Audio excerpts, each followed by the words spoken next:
라이브?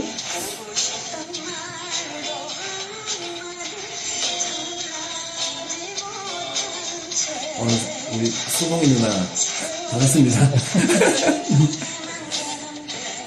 비도 오는데. 선곡을 잘못한 거 아니야? 그때 그 사람.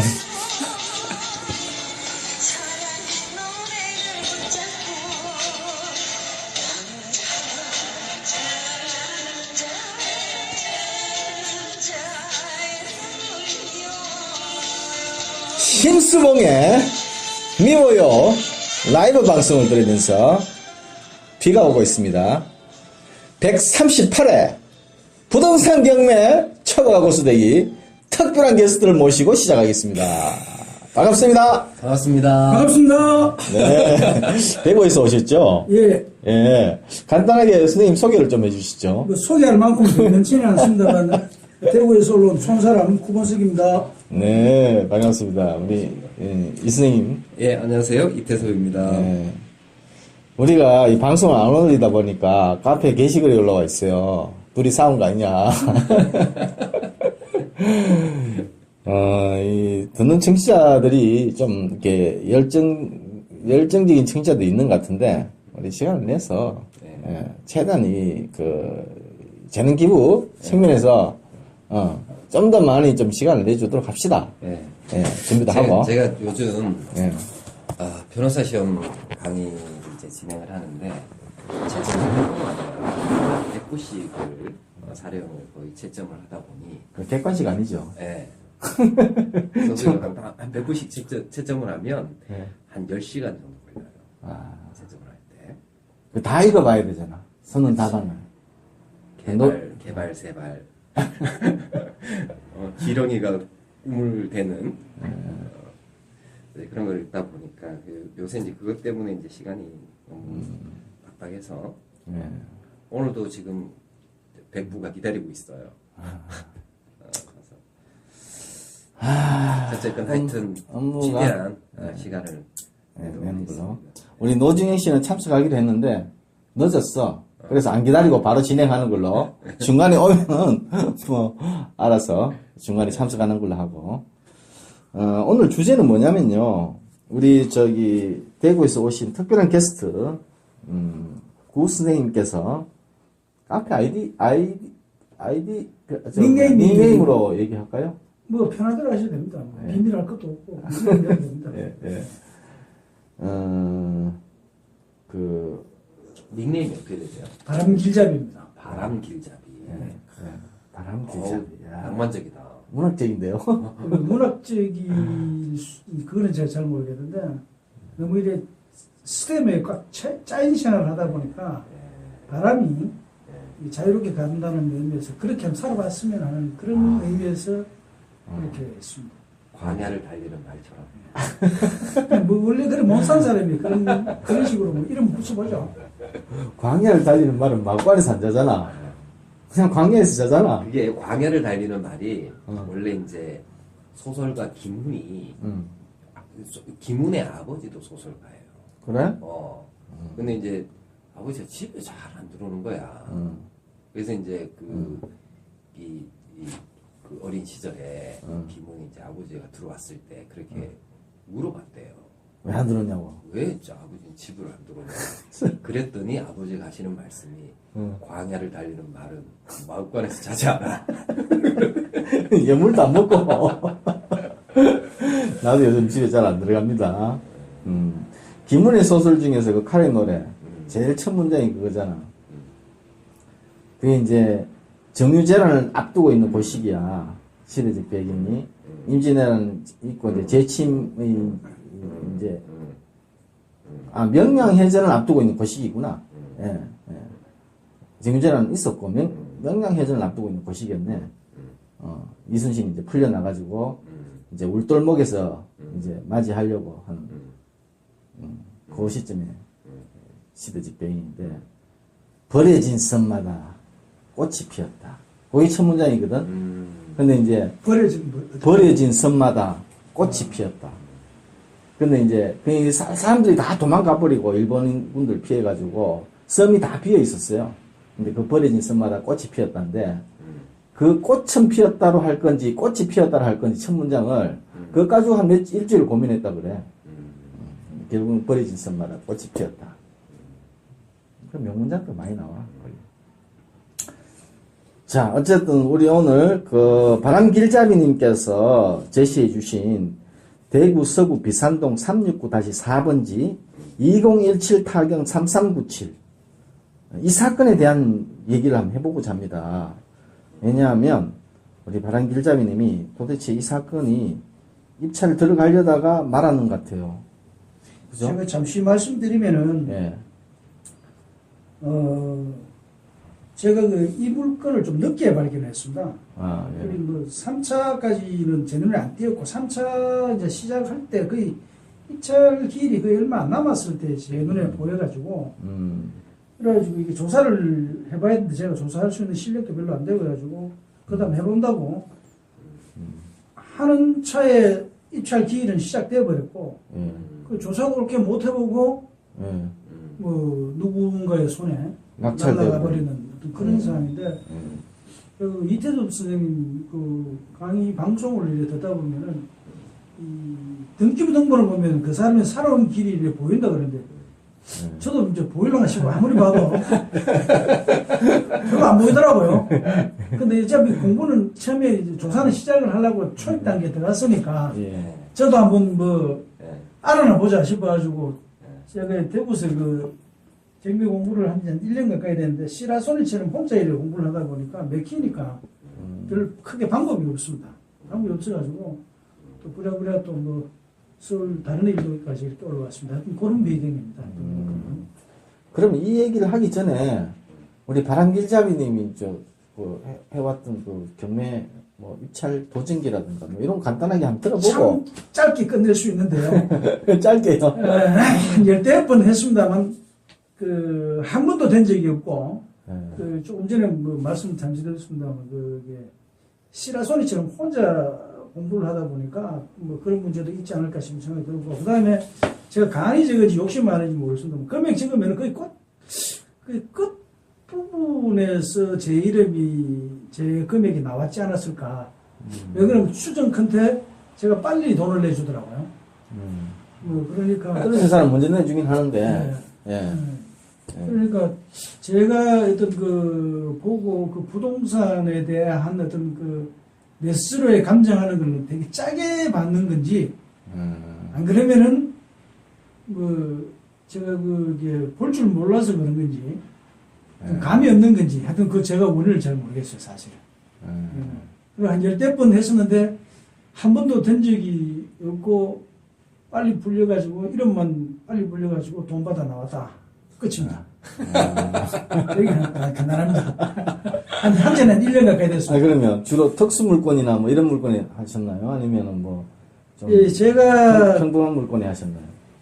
이제 경영 공부를 하면서 특수물건 이외에는 별 재미없다는 어떤 뭐 바람결에 들려오는 그런 이야기가 있어가지고 특수물건만 공부를 하려고 해오는 중이었습니다. 그러니까 대부분 특수물건만 들어갔죠. 특수물건 들어갔고 법정지상권 관련된 부분들을 주로 들어갔고 처음으로 유치권 관련된 부분들을 한번 봤는데 조사 끝나기 전에 누군가 잡아갔고 뭐 그런 상황입니다. 지분 부분들은 한 번도 들어가 본 적이 없고요. 대부분 이제 현재는 법정지상권 관련된 부분들만 가지고 한번 들어가 보려고 생각을 하고 있는 중이고 이제 그렇습니다.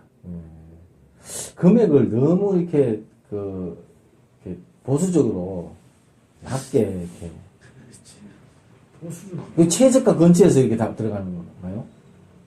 예를 들어서 지금 이 건 같은 경우에 만약 이건 제가 들어가지도 못했는데요. 들어간다고 만약에 제가 들어갔다 하면은 절대 요거 한 4억 5천 이상 안 썼을 것 같은 느낌.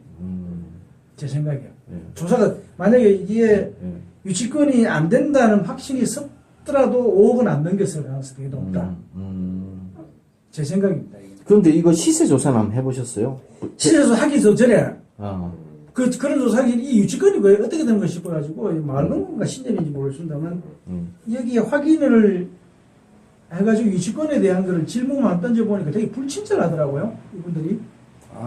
은행에? 근데 이제 이거를 얘네들이 가지고 있는 건전당권을 팔아먹었습니다. 다른 사람한테. 예, 예, 예. 그리고 자기들하고 이미 관계 없어져 놓으니까 그런 건지 모르겠습니다만 음. 그래도 뭐 어떻게 불친절하면서 요구한 권리를 이게 유치권 성립 여부 부분들만 판단해보는 정도로 벌써 끝이 나버려가지고 하여튼 제가 해도 5억은 안 넘겼어요. 제가 들어갔어도 5억을 안 넘겼을 거는 거의 확실합니다. 여기 어쨌든 간에 2018년도, 17년도에 건물이 지어진 다가구 주택이고, 입주 한 번도 한 적이 없고요. 예. 그리고 1층에 한 가구, 피로티로 되면서 1층에 한 가구 돼 있고, 예. 2층, 3층, 4층이, 그러니까 2층, 3층이 세 가구씩, 4층이 아마 주인 세대 같아요. 예, 거기까지 올라가 보시면 대충 그러니까 왜냐하면 4층에 한 가구밖에 없으니까, 예, 예. 이 4층이 주인 세대 같고, 28평형 정도 되니까 예, 예, 좀 예. 그럴 수도 있겠네요. 예, 호수로는, 이거 표시로는 501호 돼 있고, 그죠? 네. 2층에 세 가구, 3층에 세 가구, 1층에 피로티 옆에 한 가구, 요렇게 돼 있어요. 그래서 요런 다가구 같으면, 글쎄요, 이 감정가 7억 3천 돼 있는데, 7억 3천 299만 5천 원. 충분히 대구, 서구 비산동, 이 정도는 뭐, 감정가는 갈 것 같아요. 충분히. 감정가는 제가 뭐 부동산 거래하는데 물어보진 않았습니다만, 뭐, 편차가 여기서 뭐, 적게 잡아도 한 3천 정도 밑으로는 안 내려가지 않을까. 그렇죠. 뭐, 예, 저도 봤을 때는 7억 3천이 특별히 뭐 거품이 있거나, 뭐 너무 낮게 잡았거나 그러지는 않을 것 같아요. 예. 그래서 토지 면적은 72평, 건물 연면적이 114평, 이렇게 돼요. 감정가가 7억 3천일 때, 2018년 1월 30일이 첫 매각 기일이었는데, 2월 달에 유찰. 예. 그리고 변경돼가지고, 3억 5천, 3차에서 3억 5천 9백일 때, 감정가, 그러니까 3억 5천 9백일 때 전차 가격을 뛰어넘는 낙찰가가 나왔어요. 6억 천. 네. 예. 그죠? 근데 이제 이분 같은 경우 6억 천 정도 받았다 그러면은, 뭐 어떤 분인지 모르겠습니다만, 확실히 이게 유치권이 성립 안 된 걸 확신했기 때문에 이렇게 했지 않았을까라는. 그 저는 뭐 한 3일 만에 벌써 아마 2, 3일 정도 만에 벌써 아마 이게 잘 기일이 도래돼가지고 날아가 버렸거든요. 예. 뭐 저는 뭐 쳐다만 보고 말았습니다. 그래서- 유치권에 대한 판단을 해볼 수 있는 기회조차 없이 그냥 날아가 버렸습니다. 그래서 이 물건을 바라보는 관건은 첫 번째 선생님이 궁금하셨던 게, 예. 과연 유치권 신고가 돼 있었는데, 예. 예, 새로 지은 신축 건물이었죠? 예. 신축 건물이었는데, 유치권이 성립될 건지 말 건지, 이 부분. 아니요, 그게 첫 번째 궁금했는 게, 예.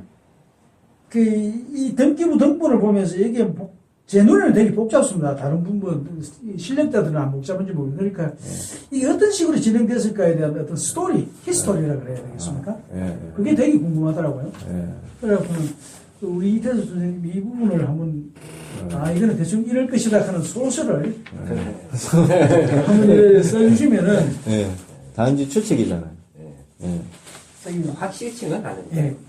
이제 그래도 그 스토리를 이렇게 짜주시면은 이런 식으로 되는구나 하는 어떤 그 예. 내가 등기부 등본을 보면 좀 더 힘이 세지지 않을까라는 생각. 예. 예. 물론 그 유치권을 파악하는 측면에서도, 예, 히스토리를 알면 과연 유치권이 성립하겠다, 안 하겠다, 이런 거에 대한 추정도 가능하니까, 좀 제가 말씀드리면은 등기부 등본을 좀 보실 필요가 있어요. 특히 이제 토지 등기부 등본을 보면 이게 이제 원래 이 토지가 면적이 139제곱미터인 지목이 대지인 토지예요. 이 토지가. 그런데 이게 이제 분할됐나? 아니 옆에 있는 땅하고 합병이 돼요. 합필이 된다는 거지. 그래서 면적이 241제곱미터가 돼요. 이게 이제 합필이 되는 시점이 15년 9월 4일이에요. 15년 9월 4일. 그리고 이제 건물 등기부를 보면 건물 등기부를 이제 보면은 이 건물의 소유권 보존 등기가 맞춰지는 시점이 16년 12월 27일이에요.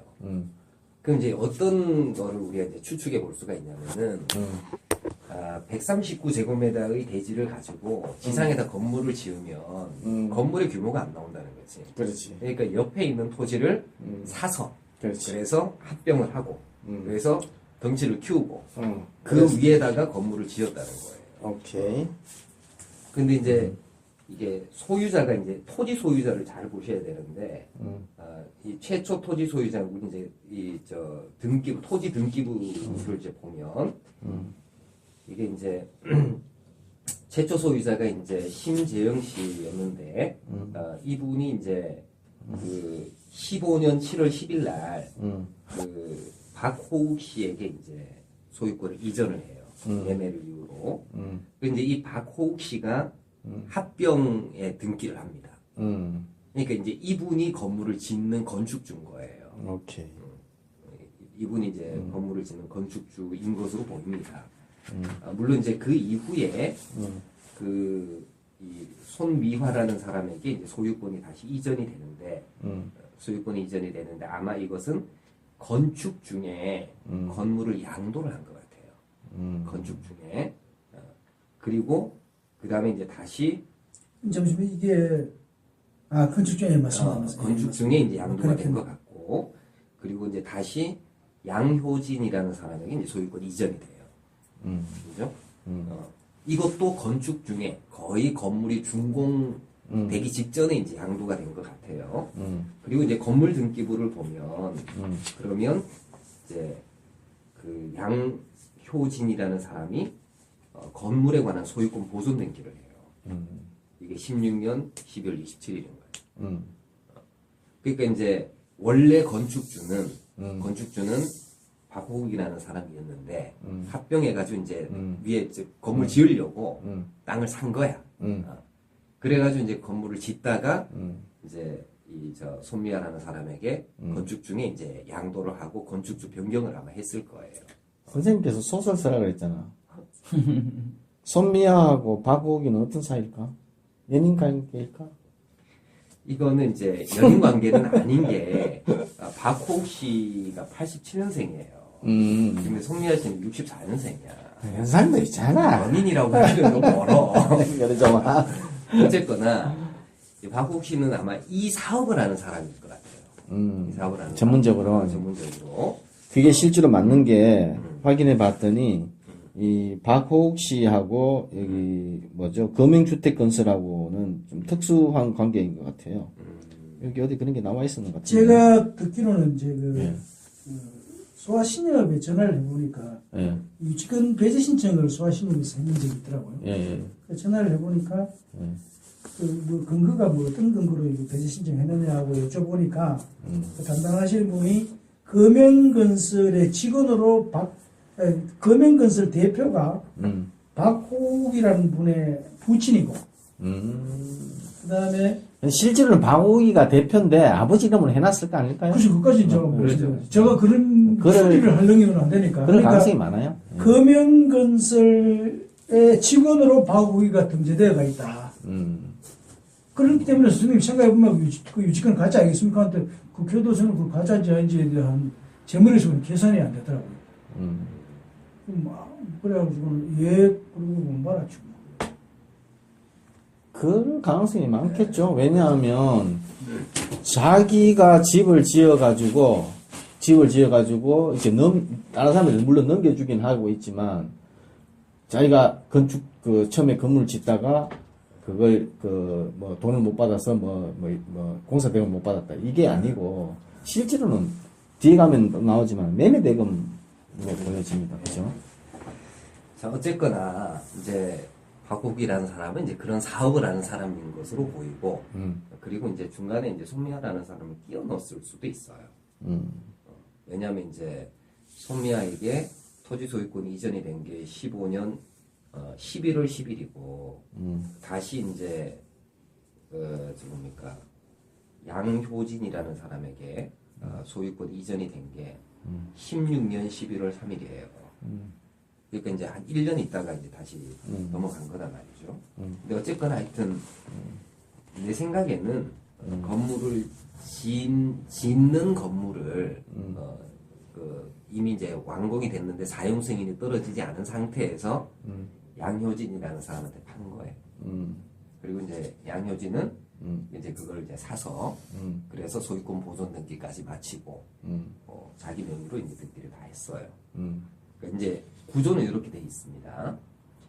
자, 그리고 이제 그 양효진이 이제 이거를 이제 사서 이게 이제 16년 11월 3일 날 토지 소유권 이전 등기하고 그다음에 이제 그 저기 뭡니까 건물에 관한 소유권 보존 등기는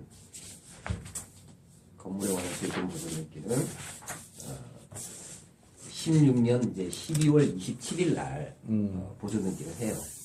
그리고 난 다음에 이제 얼마 지나지 않아 가지고 그 16년 그 12월 30일 날 건조당 설정. 근저당권을 이제 건물에다가 설정을 해요. 근저당권을 이제 근저당권을 이제 3억 9천에 이제 건물에다가 토지 건물 같이 하네요. 예. 토지 건물에다 같이 설정을 하는데 근데 이제 이게 토지에 약간 매력이 조금 있어요. 토지에는 보세요. 토지 그 등기부 을구란을 보시면은 토지 등기부 을구란을 보면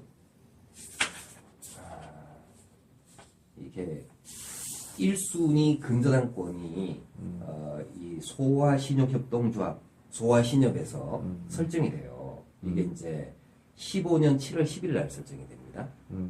15년 7월 10일이면은 이제 언제냐면은 합병을 하고 난 다음이야. 그러니까 요거는 이제 채무자가 누구로 되어 있냐면은 박호욱으로 되어 있단 말이에요. 그죠? 자, 요런 상태에서 이 부기 등기들이 쭉 가는데 보세요. 18년 6월 5일 날 이 근저당권자 김은희라고 해가지고 바뀌잖아요. 이 김은희라는 사람이 지금 낙찰받은 사람이에요. 그러네. 이 김은희라는 사람이 이 확정채권 대위 변제를 원인으로 해서 근저당권 이전의 등기를 받아요. 내가 봤을 때는 이 김은희라는 사람은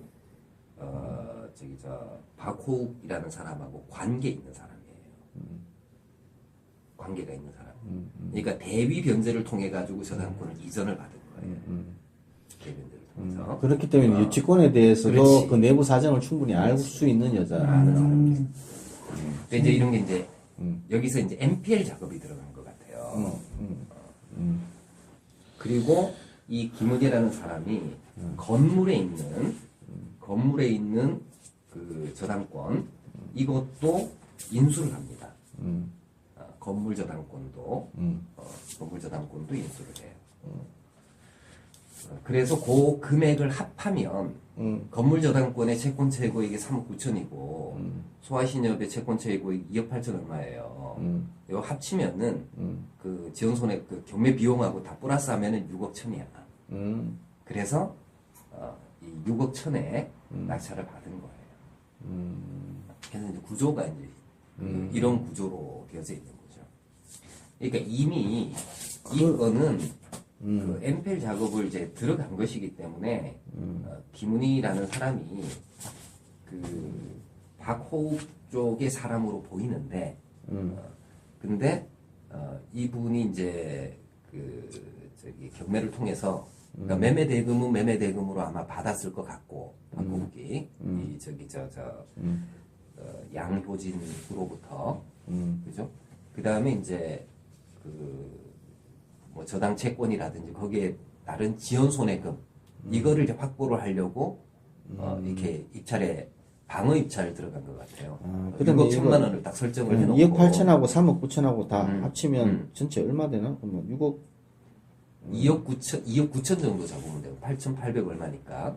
아니 저 건조당이 2억 8,800하고 3억 9천이니까 실제로는 6억 8천이 채권 최고액이 되는데 6억 한 7천? 예 근데 거기까지 다 차진 않았을 거다.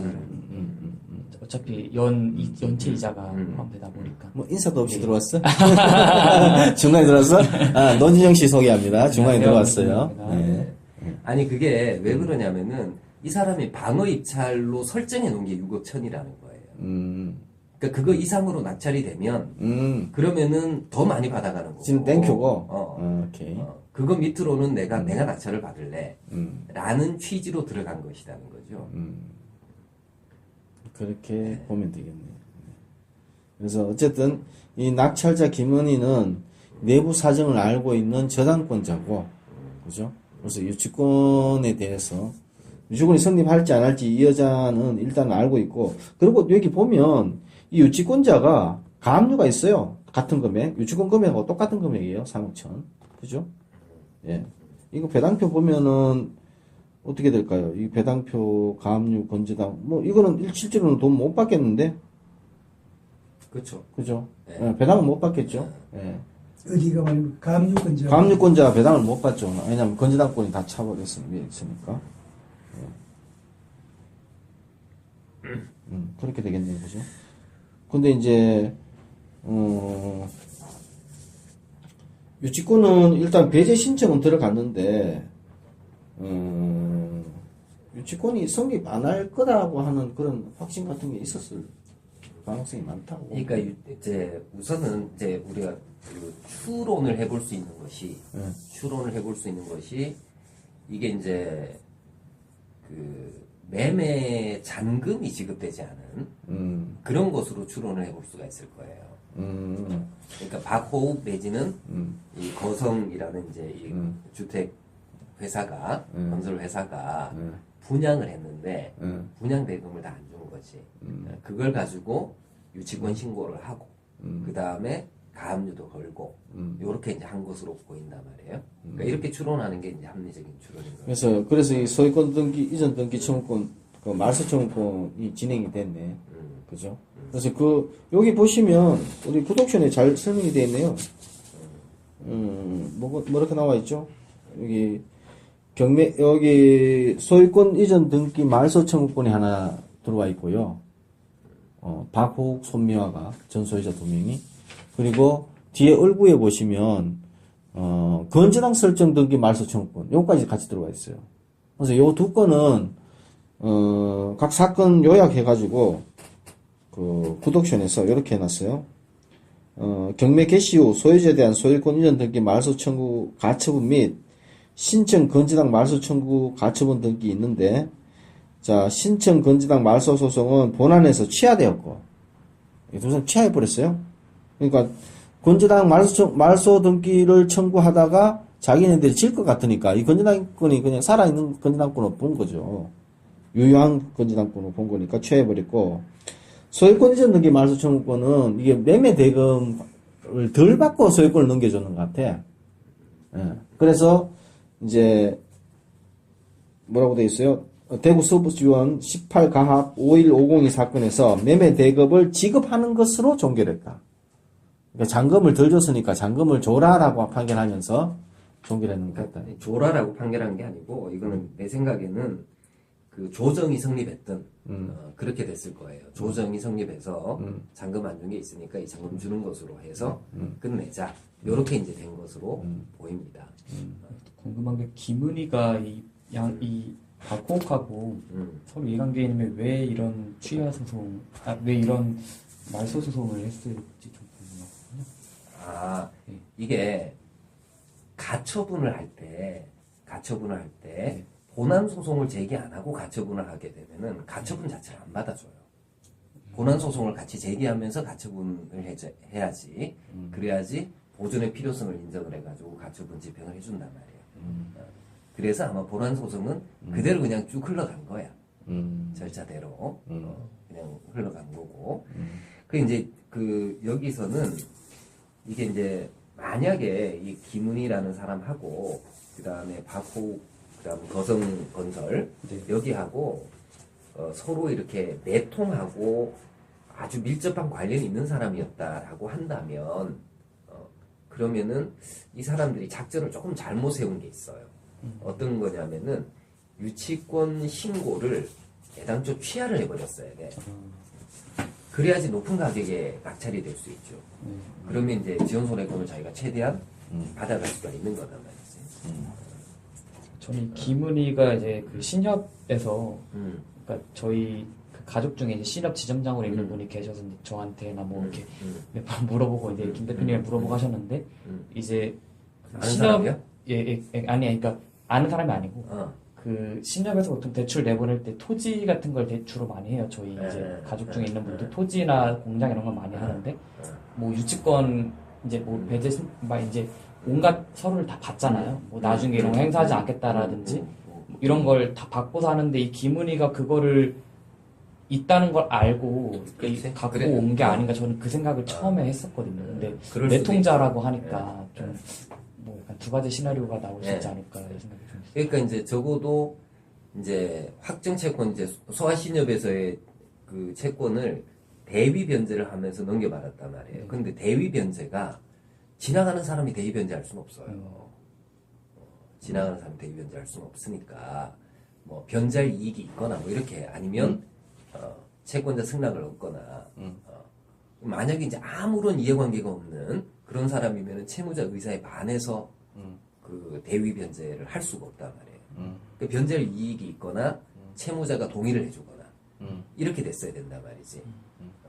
그러니까 이제 대위 변제를 통해 가지고 저당 채권을 넘겨받은 것이라면 여기에는 그 거성건설 요 회사의 동의가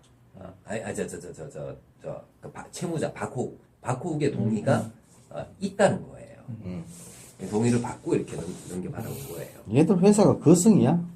거성주택 거명 거명 거명인가? 거성은 그거잖아. 공공의 적에서 커플소 걔 회사가 거성이잖아. 그 고등학생 꽃비들 데리고 와가지고 작업하는 애들. 어쨌든 하여튼 구조는 그 제가 말씀드린 대로 이제 다시 정리를 하면 자 박호욱이라는 사람이 박호욱이라는 사람이 토지를 그 합병을 하고 옆에 있는 땅을 사들이고. 옆에 있는 땅을 사가지고 합의를 하고 오케이. 그죠? 합의를 하고 그 다음에 자기 아버지가 대표로 있는 그 거명건설에서 건물을 지어요. 오케이. 그리고 이거를 완공해가지고 등기하기 전에 양효진이라는 사람에게 팔아요.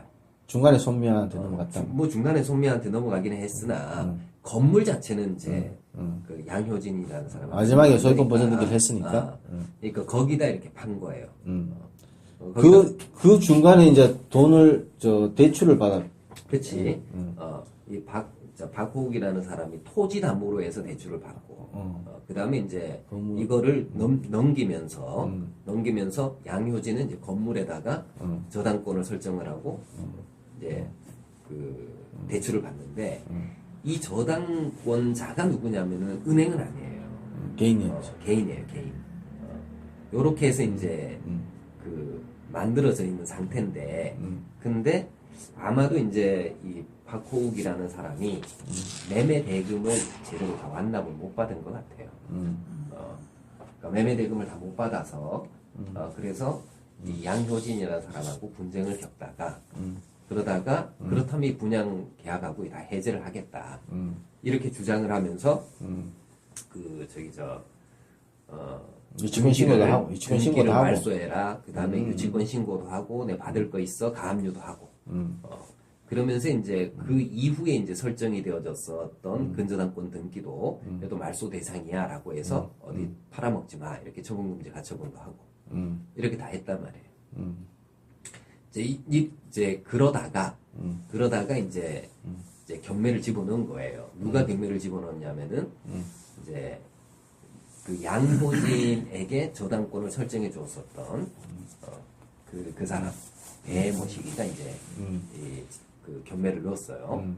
그 경매 중간에 그 배분자라는 사람한테서 김은희가 건저당권을 인수를 했고. 그렇죠. 이제 그 이제 경매 절차가 진행되는 동안에 이제 김은희라는 사람이 이제 나타나서 소아신협으로부터도 토지 저당권 대위 변제를 통해서 넘겨받아 버리고 그 다음에 배모시기한테 거기도 이제 저당권을 이전을 받아요.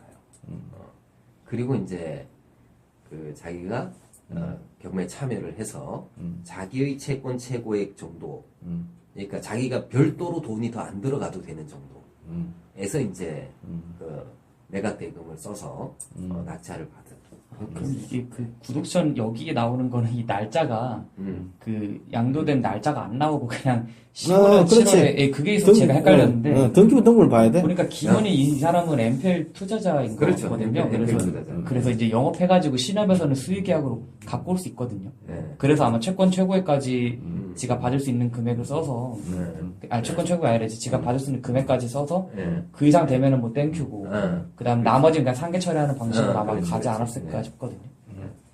그게 이제 6억 1천만 원이 자기의 이제 수익을 최소한 확보하겠다라는 그 이제 방어 입찰선이에요.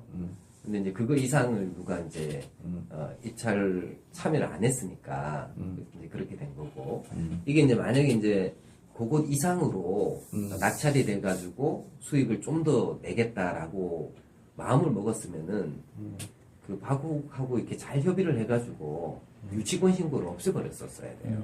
이게 이제 얼핏 보기에는 진성 유치권으로 보인단 말이에요. 그러니까 이제 그걸 없앴어야지 이게 감정가가 7억 3천이니까 한 뭐 6억 5천 정도에라도 낙찰이 되면 4천만 원 벌잖아. 이제 그렇게 이제 갈 수가 있어요. 그 전에 그 처음에 말씀하신 때 박호욱이라는 분하고 김은희라는 분하고 좀 특수관계인이라고 안 그러셨습니까? 특수관계일 가능성은 있어 보이는 가능성이 있다는 거죠. 왜냐하면 소아신협으로부터 김은희라는 사람이 그 저당권을 넘겨받아 올 때 이게 채권 양도 방식이 아니라 대위 변제 방식이에요. 그러니까 만약에 이제 대위 변제 방식이라는 게 뭐냐면은 은행이 저당권을 가지고 있어요. 저당 채권을 가지고 있어요. 그럼 채무자가 있을 거잖아요. 네. 그죠? 근데 채무자 아닌 제3자가 대신 변제를 하는 거예요. 돈을.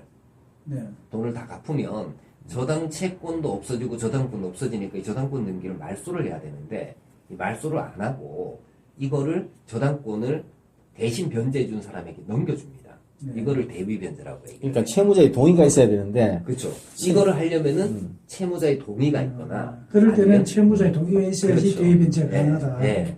이 채무자하고 이게 잘 알지 않으면 채무자 모르는 사람이면 하기가 어렵죠. 만약에 이제 채무자하고 모르는 사람이라고 한다면은 은행으로부터 그렇지. 저당 채권하고 저당권을 양수를 받아야 돼요. 양도를 받아야 돼. 채무자 동의하고 필요 없어요.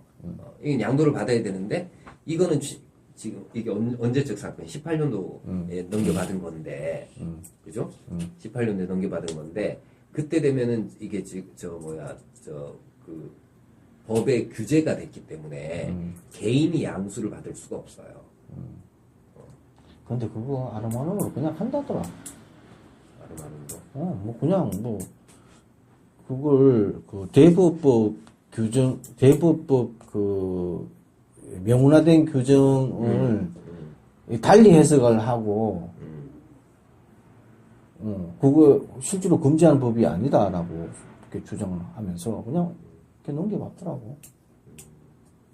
그게 이제 어떻게 생각해? 형식이 채권 양도 형식이 아니고 이렇게 대위변제 형식으로 이렇게. 제의변제 말고 그냥 우리 통상적으로 NPL 하는 방식으로 개인한테 그러니까 그냥 협의를 해놓고 있다가 이렇게 이제 하는 그런 거겠지. 거기에 근데 대해서 이게 이제 뭐 문제 삼으려면 문제 삼지.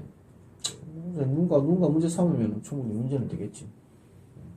제일금융권이나 뭐 제일금융권은 안 되고 안 되고. 그건 옛날부터 원래부터 안 됐고 그 대법부 개정되기 전에도 옛날부터는 원래 안 됐고 그래서 이제 선생님 질문 주신 게 중에서 이제 이 사건이 대충 이제 이게 뭐 소설은 써봤어요. 근데 충분히 설득 가능한 추정 가능한 소설이었고 이제 유치권에 대한 얘기를 좀 해보자면 그 입찰 전에 유치권 진성 유치권이인지 아닌지 판단하는 방법 그리고 낙찰 후에는 유치권자한테 어떻게 대응할지 뭐 이런 질문을 해주셨네요. 잠깐만 이거 이제 요거 우리 구선생님이 이제 정리를 해놨는데 이제 질문이 세 가지가 있어요. 자, 첫 번째가 요청 1에서 첫 번째가 김은희가 소아신협 및 개인인 배분자로부터 근저당권을 인수한 이유는 왜 인수했겠습니까? 돈 벌라고. 자, 어떤 방식으로 돈을 벌라고? 어떤 방식으로? 그 매매 차익을 먹으려고 그러겠지. 요게 그러니까 지연 손해금 두 가지 방식이 있어요. 지연 손해금 따먹으려고. 그러니까 김은희라는 사람이 신협이나 개인 배분자로부터 근저당권을 인수할 때 채권 최고액 다 주고 인수하지는 않았을 거 아니에요. 그렇지. 그러니까 실제 채권액이 얼마다 라고 해서 이제 인수를 했단 말이에요. 근데 그 실제 채권액은 채권 최고액보다는 미달하겠죠. 더 적겠죠. 그럼 그 갭이 있을 겁니다. 그 갭은 지원손해금이 채워지는 부분이에요. 지원손해금 채워지는 부분인데 이게 지금 낙찰된 게 19년이지 않습니까? 19년 4월이고 그 다음에 이제 이 김은희가 저당권을 인수한 시점은 18년 5월인가 그래요. 한 1년 정도가 됐거든요.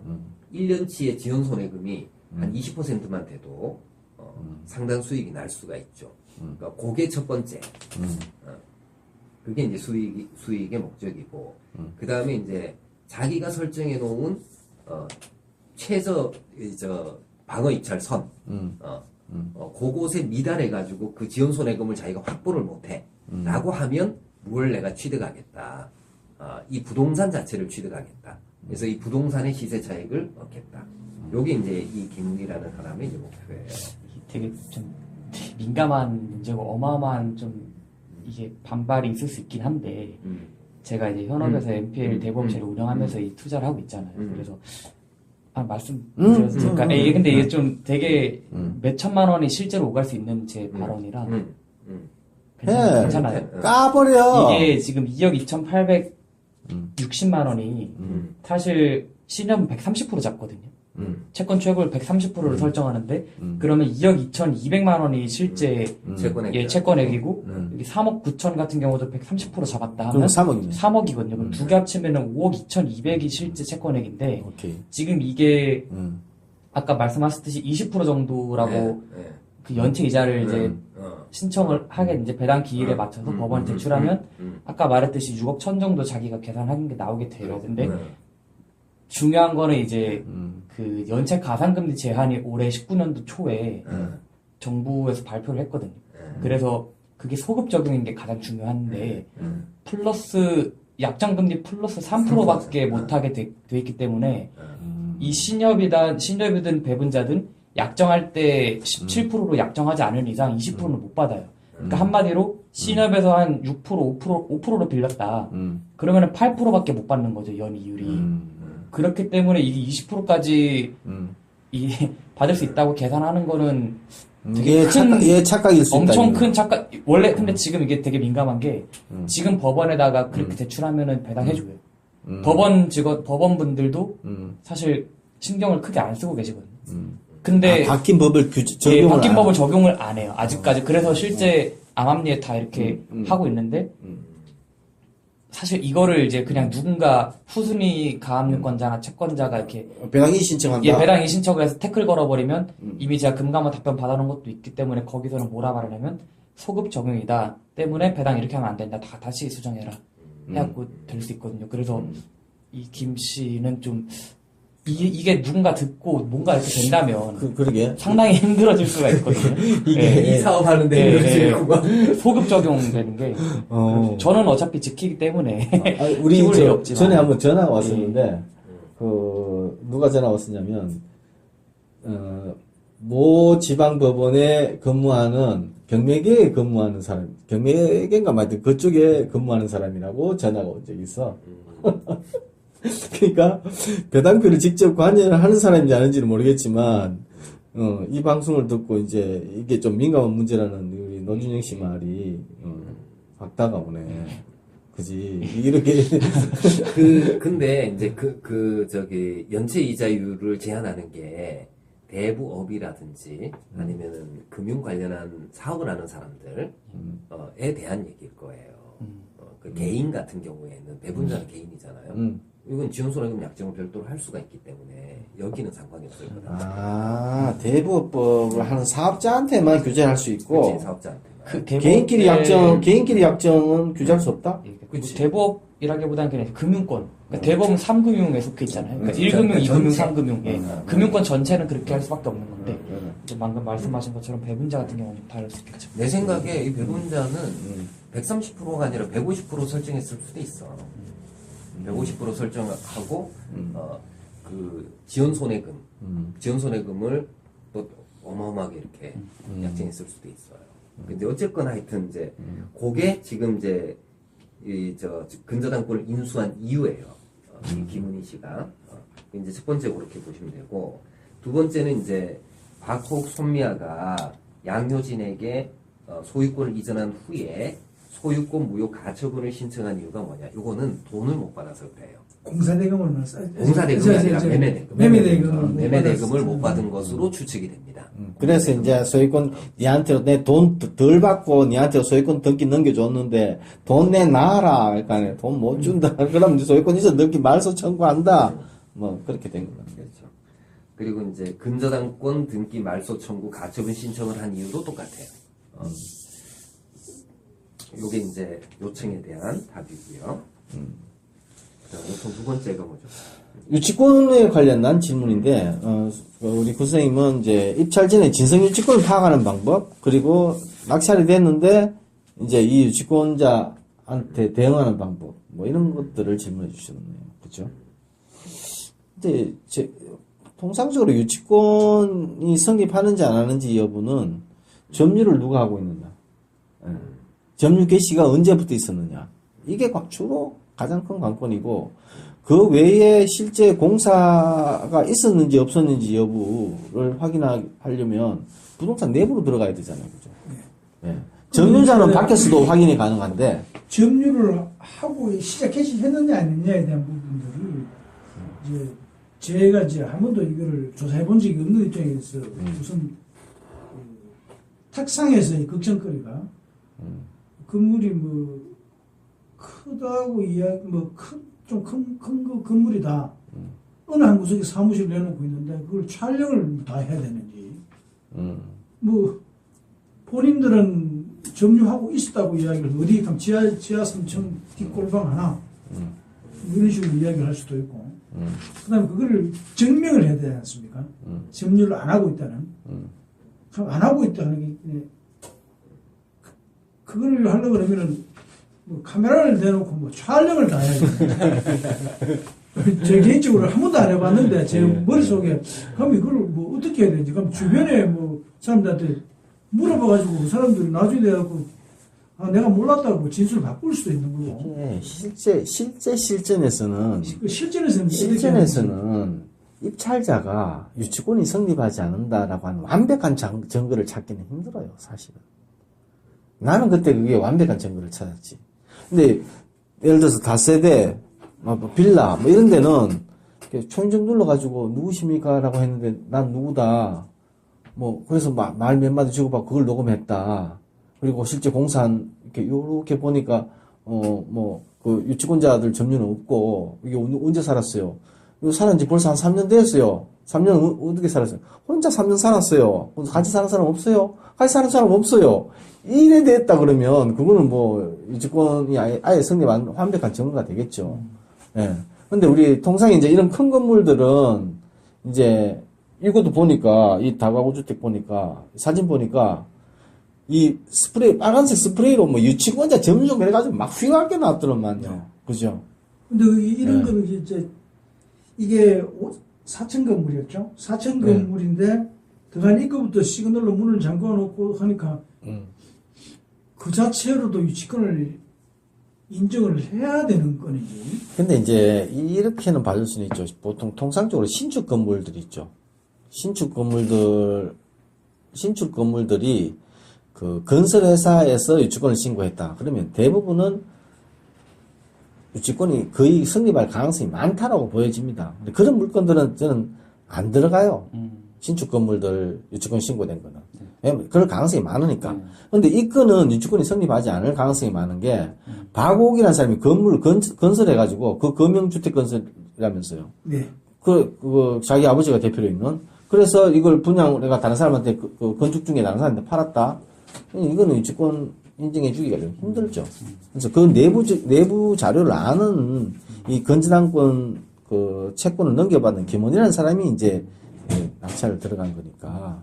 결국 이게 신협에서 제가 전화해 보니까 그 금형주택의 대표가 최초 건축주 박호욱과 그 부자지간이면서 그 금형주택의 직원으로 등재했기 때문에 이 사실만으로도 실제적으로 이 유치권이 승인되기 어렵지 않느냐는 그런 이야기를 하더라고요. 그거는 제가 봤을 때는 건전한권자가 다분히 자의적인 해석인 것 같아요. 건전한권 자기 입장에서 예. 건전한권 채권자 은행의 그냥 자의적인 해석이고 실제로 그것만 그런 사실만으로만 그 유치권이 성립하지 않는다라고 볼 수는 없죠. 왜냐하면 자 내가 그런데 아버지 회사를 내가 운영하고 있다 칩시다. 실제로 자기가 대표 아버지를 이름 앉혀놓고 그리고 그 실제 매매가 이루어졌고 예 그리고 공사 대금은 그 건물 다 짓고 난 다음에 나머지 잔금을 받기로 했다고 치자고. 근데 나중에 이 사람이 공사 대금을 안 줘. 나머지 잔금을 안 줘요. 그럼 유치권 충분히 가능하죠. 소유권을 넘어갔고. 정황상 여러 가지 정황을 유추해 볼 수는 있지만, 조금의 유치권이 성립하지 않을 가능성은 있지만, 그렇다고 해가지고 그 사실 하나만으로 유치권이 성립하지 않는다? 다분히 은행의 희망사항이 되는 거죠. 아니면 이제 은행에서 유치권 돈 빌려줄 때 그거 가능합니까, 이 선생? 유치권 돈 빌려줄 때 공사업자한테 돈을 빌려준단 말이야. 이 박욱이라는 사람한테 빌려줄 때 건물 짓다가 부도나도 이 유치권 주장을 하지 않는다라고 뭐 재소전 화해 판결이 있든 아니면 뭐 공정을 받든 하면 그게 가능할까요? 그러니까 유치권 배제 특약이죠. 유치권 배제 특약이 포함된 은행하고 도급 계약서 요거를 은행이 서류로 요구를 하는 경우들이 있어요. 대부분 그렇게 하지. 그러면 이제 배제 특약이 들어가 있으면 유치권 주장을 못해. 아까 이제 노준영 씨 얘기한 게 이제 김은희라는 사람이 대위 변제 방식으로 넘겨받을 때 이 소아신협으로부터 그 서류까지 확인을 했을 가능성이 많아요. 아니 근데 말씀드리기 대단히 죄송한 이야기인데 우리 이 선생님 표현이니까 어떤 느낌이 드는 거 아니까 그 왜 네이버 지식인 검색 있지 않습니까? 근데 네이버 지식인 검색하려고 하면 연관 그 해가지고 또 어떻게 찾아야 될지 그러고 그게 요약이 잘 되는지 안 되는지도 잘 모르는데 그냥 말로 이렇게 물으니까 네이버 지식인이 아주 그게 탁 검색해가지고 정밀 따기가 탁 내주는 알파고. 알파고 그거 되게 편하게 법률 AI. 김생이 되게 편하게 이 도움을 받으시네요. 이게 참 재밌네요. 그래서 아무렇게나 물어봐도 됩니까? 다른 것도. 그걸 물어도 돼요. 세상살이 모든 거. 이 강사 본능이 있어가지고 지 전문 분야도 아닌 걸 가르치려고 들어. 아니 진짜 뭐 자연스럽게 아무 이야기. 여자에 대해서는 내가 더 많이 하는데 지가 가르치려고 들어요. 아무거나 물어봐도 되겠다 그죠? 네. 재밌네. 저희 유치권 이거 조사하는 그거는 저 유치권 표현이 따로 있잖아요. 거기에 되게 잘 설명돼 있거든요. 그거 유치권 저희가 표현. 몇 편에 나눠서. 근데 저도 이제 그 방송을 한 5번 정도 들었을 겁니다. 그 뭐 길 가면서도 뭐 해가지고 듣고 하는데 이제 이게 안 해본 사람들의 걱정인데 이론적으로는 대충 정리가 됐습니다. 이론적으로 정리됐다. 근데 이게 실질적으로 그러니까 뭐 정글을 잡고 뭐 하는데 그 정글을 어떻게 잡냐 말이야 정글을. 그렇죠. 실전에 들어가면 좀 막막해요. 그러니까 정글을 어떻게 잡냐 이게 뭐 유치가 계속돼야 된다면 좋습니다. 근데 유치가 계속되고는 아닌지 아닌지. 이거는 종합적으로 다 판단할 하나 수 있겠죠. 말씀드릴게요.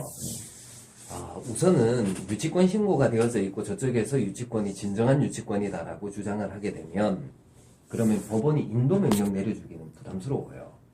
인도명령 안 내려질 가능성이 낙찰받고 난 다음에. 낙찰받고 난 다음에 법원이 인도명령 내려주면은 유치권자 그냥 몰아내고 내가 받으면 된단 말이에요. 근데 인도명령은 잘 안 내려준단 말이지. 그러면 이제 결국은 이제 유치권자라고 주장하는 사람에 대해서 낙찰 이후에 인도 청구 소송을 제기를 해야 돼요. 그 소송 중에 이제 유치권이 실제 있는 거냐 없는 거냐라는 게 다투어진단 말이에요. 그럼 그 소송에서 유치권자로서의 요건을 갖췄는지 안 갖췄는지를 누가 증명을 해야 되느냐. 유치권자가 증명해야 돼. 유치권자가 증명을 해야 돼요. 내 점유가 계속되었어라는 것을 유치권자가 스스로 증명을 해야 된단 말이에요. 내가 증명할 건 아니야. 유치권이 존재하지 않는다라는 걸 갖다 내가 증명할 일은 아니라는 거야. 그러니까 이제 그거는 인도 청구 소송에서 그렇고 이제 낙찰자가 증명을 왜 해야 되느냐? 이거 증명을 해주면 그러면 인도 명령을 내려준단 말이에요. 이것 때문에 이제 증명을 하려고 하는 거다. 이게 낙찰자가 이걸 증명하면 인도 명령을 법원이 내려준다. 집행법원이 내려준다. 바로 내려주고 네. 그렇지 않으면 재판을 통해서 그렇죠. 그쪽에서 예. 내가 이 진성유치권자라는 걸 증명을 해야 되니까 걔네들이 예. 어떤 나름대로 그 자기들 근거 있는 자료를 가져온다. 그렇게. 알파고 오는데. 알파고 인정. 좀 쉽게 정리가 되네요. 그 사법고시 공부하는 애들 판검사 되려고 하는 사람들 가르치는 사람이에요. 우리 그렇잖아. 판검사 되려고 하는 사람을 가르치는 사람이에요. 그러니까. 혼자 고민했는 게 정리가 빨리 되네요. 네. 어떤 식인지. 그렇게 이제 그러니까 증명 책임은 유치권자한테 있다. 증거를 최대한 많이 모아가지고 집행법원한테 줘야지. 그래 이제 집행법원이 이게 가짜네 그러면서 인도 명령을 내려주면 다툴 필요가 없이. 절차가 1년 넘게 갈 거를 빨리 끝낼 수가 있단 말이에요. 이것 때문에 이제 길을 쓰고 녹음도 하고 사진도 찍고 그 다음에 주변 탐문 해가지고 이제 사람도 만나고 그렇게 하는 거지. 근데 이제 신축 건물을 가지고 요걸 유치권이 없다는 걸 갖다 요래저래 해가지고 한번 깨보겠다. 그는 조금 좀 오만한 발상 같아요. 실제로는. 근데 이 건 같은 경우는 정황상 유치권이 성립하지 않을 그런 여러 가지 정황점들을 갖추고 있지만 대부분의 신축 건물들 이거 유치권 안 될 수도 있을 것 같아. 이게 지금 막 탐문조사 해봐야 될 가능성이 90% 이상이에요. 실제로는. 여러 차례 그 주인이 바뀌었고 임차인이 있었거나 있었던 걸로 추정되고 이런 것들은 충분히 이제 한번 증거 수집해 볼만 하죠. 그리고 여기 이제 이 건 같은 경우에는 이제 유치권 행사 중이라는 글씨 이렇게 페인트로 이렇게 되어져 있잖아요. 이것도 점유가 있다. 이걸 이제 뒷받침하는 하나의 이제 자료가 될 수 있어요. 그 유치권 행사 중이라는 프랜카드 왜 붙여놓겠습니까? 나 지금 점유하고 있어. 이거를 이제 하려고 하는 거니까. 자, 그러면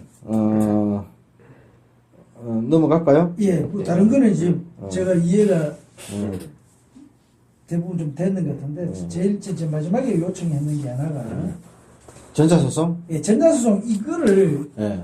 보니까 어렵죠. 야 이게 제가 이게 학교 다닐 때 뭐 공부를 잘하는 공부는 아니었습니다만 그런다고 제가 뭐 국어를 못하는 것도 아닌데 전자소송. 그 전자소송이 아주 쉽게 돼 있으면 우리나라 법무사들 다 굶어 죽어요. 그렇죠. 예. 이게 시장 판도에 변화가 생겨. 오히려 이게 사람들이 해석을 못하게 했는 느낌.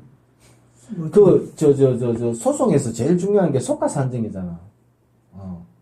그거 가르쳐 달라고, 이거 어떻게 합니까? 법무사님 물어봤더니 법무사가, 그것 때문에 우리가 먹고 사는데. 그렇게 하더라고. 여기에 뭐 제가 이게 나오는 게 2017 카담 50033 카우 뭐 이런 게 있지 않습니까? 예. 이거를 클릭해가지고 보니까 예. 이게 뭐 어떤 말인지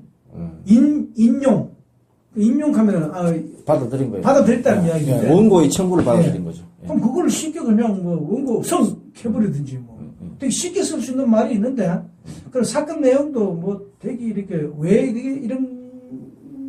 이런 분쟁으로 해가지고 얘네들이 소송을 제기했는지에 대한 것도 깔끔하게 뭐 되게 쉽게 제가 만약에 쓰라고 하면 되게 쉽게 써가지고 어떤 사건이라는 걸 표현하고 누가 이겼다는 것도 되게 쉽게 표현할 수 있거든요. 가장 힘들게 쓰고 그렇지. 가장 못 알아보게 이 결론을 내려주니까 그래야 변호사도 먹고 살 거 아닙니까? 판사도 먹고 살고. 고의적으로 그 의사들 철왕전 그렇죠. 레발레발 쓰는 느낌이 들듯이 예. 뭐 그런 느낌이 들어가지고 이거를 도대체 어떤 식으로 좀 쉽게 볼 수 있는 어떤 그게 법률적인 지식이 좀 많아야 되는 거는지. 그러게요. 그렇게 나란 말씀이 중국에 달아서 문자와 서로 사마티 안 해가지고 한걸 만들었잖아. 그러니까 어렵게 만들어놔야 저 양반들 길 먹고 사는 거야. 며칠 전에 그 친구들하고 뭐 이제 뭐 사람 모임에서 잠시 갔었는데 전에 그 한문이 막 쓰여져 있더라고요. 네. 저도 한자 세대입니다. 한문을 배우던 세대예요. 제가 그때는. 읽는 게 한 3분의 2가량 읽을 수 있겠고 읽어도 뜻은 저는 모르는 게 99%고 뭐 그렇더라고요. 이게 그거 보는 느낌 들어요. 한gel문 이걸 보니까. 알겠습니다. 좋은 세월이 앞으로 올 거라고 생각하고. 전자소송은 이 선생님 해봤잖아, 직접. 민사였죠. 민사? 형사 둘 다. 제가 궁금한 게 이거를 보고 이 어떤 내용을 빨리 알 수 있는 거. 그러니까 이게 뭐 2017 카단 5055 그러면 클릭해가 들어가면은 이거 뭐 때문에 이래 됐구나. 대부분 나의 사건 검색에서 얘기하는 거예요? 그 이야기입니다. 저는 전자소송을 직접 하는 절차, 방법을 얘기하는. 그까지는 아니고. 확인하는 방법. 확인하는 그 사건 검색, 나의 사건 검색 결과 확인해가지고 거. 그걸 해석하는 방법. 근데 거기에 자세한 내용은 안 나와요. 송달 그 절차, 누구한테 송달이 되었다, 송달 간주고, 마지막에 이제 원고의 주장을 인용했다, 또는 하나 있나? 그 자료가? 없어. 제가 프린트해 왔는 게 나의 사건 검색 있어요, 뭐. 이 뒤적 이런 소리 나면 상관없어요, 상관없어요. 상관없으면 방송 이런 소리 나면 보이네. 요거잖아.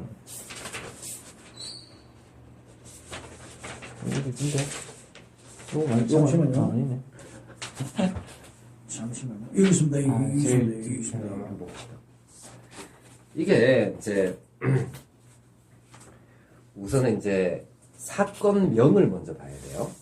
그렇지. 사건명이 여기 이제 2017 카단 50551 사건인데 사건 번호는 뭐 별로 중요하지 않은데 이 사건명이 근저당권 처분금지 가처분 사건이에요. 그런 게 어디 있습니까? 여기 사건명. 그리고 이제 이 가처분에서는 채권자와 채무자라고 얘기를 해요. 원고 피고. 그러니까 채권자가 손미와 외 한 명, 박호욱이 이제 같이 돼 있고, 채무자가 배분자예요. 이 채무자가 누구냐면은 이 근저당권 등기 명의. 이렇게 해서 이제 그 종국 결과라고 해가지고 2017년 6월 14일 인용을 했단 말이죠. 그러니까 가처분 결정이 내려진 거예요. 가처분을 받아들였다. 가처분을 받아들였다. 인용이라면 결국은 뭐 간단하게 하면 손묘와 외 일명이 이겼다. 그렇죠. 너 말이 맞다. 이 말인데 이거는 가처분만 받아들였던 그렇지. 거잖아. 가처분만 받아들인 거지. 실제로 이 근저당권 이 근저당권 등기가 말소되어야 되는지 그거는 알 수가 없는 거예요. 그럼 본안의 소송에서 들어가야 되는 거죠. 본안 소송, 실제 소송. 그러면 결국은 이 말은 가처분을 뭐야 이거? 손미아 등이 가처분을 신청을 했어요. 처분하지 말아라. 저당권을 처분하지 말아라. 가처분을 신청을 했고 17년 6월 14일 날 법원이 이걸 받아들여서 그래서 우리 등기부에 보면 이 사건 등기부에 보면 근저당권 가처분 등기가 기입이 된 거예요. 기재가 된 거예요. 그러니까 요 결정 때문에 근저당권 등기가 된 거지. 그러니까 이 근저당권을 갖다 이전해 버릴 수 있잖아요. 그렇죠. 팔아 못 볼 수 있잖아요. 그러니까 그걸 처분하지 말아라고 스톱 시켜놓은 거예요. 그걸 그러면 네가 근저당권을 팔아먹지 말아라고 하는 거에 충분히 일리가 있네. 일단 가처분은 인정해줄게. 가처분만 인정해줄게. 그렇죠. 그 이상의 네 말이 맞으니까 네가 완벽한 윈이다는 아니네. 그렇죠. 그건 아니죠. 근저당권을 일단은 팔지 마라. 스톱까지는 네가 인정해줄게. 그런데 실제로는 이제 근저당권을 팔아먹어도 되는지 안 되는지는 실제 소송 들어가 봐야 되는 거지. 그거는 이렇게 자꾸 보다 보면은 이해가 됩니다. 보다 보면은. 자, 벌써, 야 1시간 4분이 지나갔네요. 우리 1시간 6분 되면, 어디지? 방송이 꺼져버립니다. 네. 이게. 저도 방송 하도 많이 들으니까 잘합니다. 자, 138회, 네. 138번째 방송, 부동산 경매 초보가 고소되기 사건은, 방송은, 2017 타경 3397 대구 서구 비산동에 있는 다가구 주택 경매 사건이었는데, 유치권의 문제, 그리고 건물의 히스토리에 대해서 궁금하다고 생각하는 우리 카페 회원 바람길잡이님이 특별히 우리 신림동 사무실까지 왕림해 주셔서 이 사건에 대해서 한 사건에 대해서 얘기하다 보니까 1시간이 흘러갔습니다. 이 대단히 깊이가 있는 거야. 우리 벌을 잡하게. 아까 뭐 알파고? 알파고 인정이네. 멀리서 와서. 자, 오늘 여기서 마치는 걸 하고 다음 시간에 더 알찬 방송으로 만나 뵙기를 기대합니다. 수고하셨습니다. 네, 수고하셨습니다. 감사합니다. 네.